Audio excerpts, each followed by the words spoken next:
തിരഞ്ഞെടുക്കപ്പെട്ടവൻ തുടങ്ങിയത് താഴ്വര എന്നാ, പെട്ടകം താഴ്വര എന്നാ കേറിയത്. പക്ഷേ പ്രതിസന്ധി എല്ലാം കഴിഞ്ഞു നോക്കുമ്പോ തിരഞ്ഞെടുക്കപ്പെട്ടവൻ നിൽക്കുന്നത് പർവ്വതത്തിന്റെ മുകളിലാ. ഈ നേരെ തിരിച്ചല്ലേ സംഭവിക്കേണ്ടിയേ? നേരത്തെ വലിയ പർവ്വതത്തിലൊക്കെ ആയിരുന്നു, വലിയ ഉയർച്ചയിലൊക്കെ ആയിരുന്നു. പക്ഷെ പ്രതിസന്ധി വന്നപ്പോ, പ്രതികൂലം വന്നപ്പോൾ ക്ഷയിച്ച് ഡൗൺ ആയി. ആ ബിസിനസ് ഇല്ലാതായി, ആ ശുശ്രൂഷ ഇല്ലാതായി, കുടുംബത്തിന്റെ സ്വസ്ഥത ഇല്ലാതായി. പിന്നെ അവൻ താഴ്വരയിലേക്ക് വരുന്ന കാഴ്ചയാ പൊതുസമൂഹത്തിൽ നമ്മൾ കാണുന്നത്. പക്ഷെ തിരഞ്ഞെടുക്കപ്പെട്ടവന്റെ റൂട്ട് മാപ്പ് വേറെ നിലവാരത്തിലാണ് ദൈവം സെറ്റ് ചെയ്തിരിക്കുന്നത്.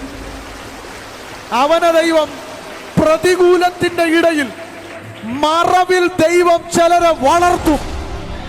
തിരഞ്ഞെടുക്കപ്പെട്ടവനെ മറവിടത്തിൽ ദൈവം വളർത്തും. പ്രതിസന്ധി കഴിഞ്ഞവൻ ഇറങ്ങുന്നത് രാജാവായി, പ്രതിസന്ധി കഴിഞ്ഞവൻ ഇറങ്ങുന്നത് തല ഉയർത്തപ്പെട്ടവനായി. പർവ്വതങ്ങളിൽ അവൻ ഇറങ്ങി വരും.